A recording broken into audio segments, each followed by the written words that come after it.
ভারত যে ভালো চিকিৎসা দেয় তা কিন্তু না। ভারত ছাড়াও চিকিৎসা নেওয়ার মতো অনেক জায়গা আছে। আমরা এই দেশগুলোর কথা নাই বলি, এর থেকে উন্নত উন্নত চিকিৎসা মালয়েশিয়া দিচ্ছে, এর থেকে উন্নত চিকিৎসা সিঙ্গাপুর দিচ্ছে, এর থেকে উন্নত চিকিৎসা থাইল্যান্ড দিতেছে, এর থেকে উন্নত চিকিৎসা ভুটান দিতেছে। তো ভারতই যে পৃথিবীর সবচেয়ে শ্রেষ্ঠ চিকিৎসাবিদ এমন না, এর থেকে ভালো দেশ আছে। আর আমাদের দেশে যদি আমাদের দেশে যে ডাক্তারগুলো আছে তাদেরকে যদি আমরা সুন্দরভাবে প্রশিক্ষণ দিতে পারি, আমাদের দেশে ভালো ডাক্তার হবে, ভালো চিকিৎসা হবে। ভারতের উপর আমাদের আসলে কোনো নির্ভরশীল না, বরঞ্চ ভারতই আমাদের উপর নির্ভরশীল।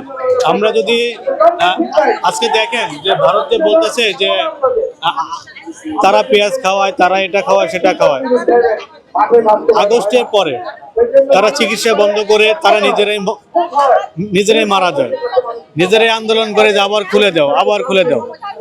পেঁয়াজ আমদানি বন্ধ করে দিয়ে তাদের কৃষকরাই বলতেছে যে আমাদেরকে আমদানি করার সুযোগ করে দাও, রপ্তানি করার সুযোগ করে দাও। এই যে তাদের যে একটা দ্বিচারিতা, এটা হচ্ছে তাদের একটা রাজনৈতিক স্ট্যান্ড।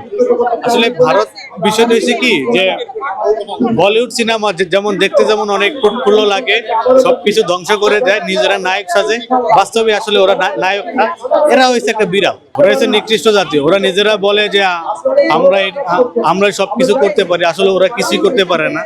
ওদের দেখেন কিছুদিন আগে ওরা মহাকাশে একটা রকেট পাঠাইছে, অর্ধেক রাস্তা পর্যন্ত গিয়ে আবার ওখানে পড়ছে। তো এরা হচ্ছে মিথ্যাচার করে, মিথ্যাবাদী।